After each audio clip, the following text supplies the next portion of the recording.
মানসিকভাবে ভালো থাকার জন্য অনেক ধরনের পন্থা আছে। তার মধ্যে অন্যতম একটা গুরুত্বপূর্ণ পন্থা হচ্ছে কৃতজ্ঞতা স্বীকার করা, কৃতজ্ঞতা প্রকাশ করা। আমরা অনেক সময় নিজেদের ব্যাপারেও কৃতজ্ঞ থাকতে পারি না এবং অন্যদের ব্যাপারেও আমরা কৃতজ্ঞতা প্রকাশ করতে পারি না।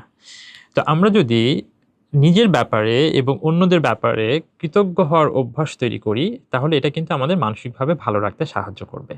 কৃতজ্ঞ হওয়ার অর্থ কি? অর্থ হচ্ছে যে আমি যে কাজগুলো প্রতিদিন করি, সেগুলোর কিছু কাজ হয় পজিটিভ, কিছু কাজ হয়তো আমি ভালোভাবে করতে পারি না। আবার কিছু কাজ ভালোভাবে করতে পারি। তাহলে যে কাজগুলো, যে বিষয়গুলো আমার জন্য পজিটিভ, ভালো, সেগুলোর জন্য নিজের প্রতি কৃতজ্ঞ থাকা, নিজেকে ধন্যবাদ দেওয়া। আবার আমরা যাদের সংস্পর্শে আসি, তারা অনেকেই আমাদের বিভিন্ন ব্যাপারে হেল্প করেন, আবার অনেকে হয়তো হেল্প করেন না। যারা আমাদেরকে হেল্প করেন, যাদের কাছ থেকে আমরা সহায়তা পাই, সহানুভূতি পাই বা যারা আমাদের পাশে থাকেন, তাদের ব্যাপারে কৃতজ্ঞ থাকা, তাদেরকে ধন্যবাদ দেওয়া এবং যেটুকু আমরা পাচ্ছি না, সেটার ব্যাপারে ফোকাস না করে যেটুকু আমরা পাচ্ছি, সেটার দিকে ফোকাস রাখা, সেটার দিকে বেশি মনোযোগ রাখাটাই কিন্তু কৃতজ্ঞতার একটা প্রকাশ।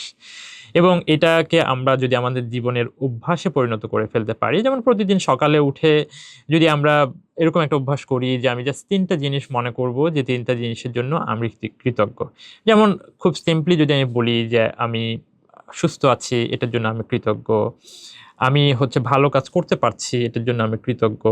আমাকে আমি অনেক সমস্যার মধ্যে থাকার পরেও আমার এই জিনিসগুলো এখনো পজিটিভ আছে, সেটার জন্য আমি কৃতজ্ঞ।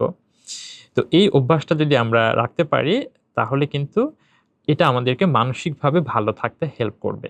খারাপ সময়ে, বিপজ্জনক পরিস্থিতিতে এবং যখন মানসিকভাবে আমরা চাপের মধ্যে থাকি, তখনও আমাদেরকে ভালো থাকতে হেল্প করবে এই কৃতজ্ঞতা বোধটা। কৃতজ্ঞতা বোধের আমরা যদি কৃতজ্ঞতার অভ্যাসটা করি, তাহলে কিন্তু অন্যান্য মানুষও আমাদের সাথে ভালো সম্পর্ক রাখা, আমাদেরকে সহায়তা করার অনুপ্রেরণা পাবে। আর আমরা যদি কৃতজ্ঞ না হই, তাহলে কিন্তু একসময় আমরা অন্যদের থেকেও ধীরে, ধীরে ডিসকানেক্ট হয়ে যাই এবং নিজের ব্যাপারে যদি কৃতজ্ঞ না থাকি, সেখানেও কিন্তু নিজের প্রতি আ একটা জুলুম করার অবস্থা তৈরি হয়ে যায়। তো কৃতজ্ঞতার অভ্যাস আমাদেরকে মানসিকভাবে ভালো রাখতে সহায়তা করবে।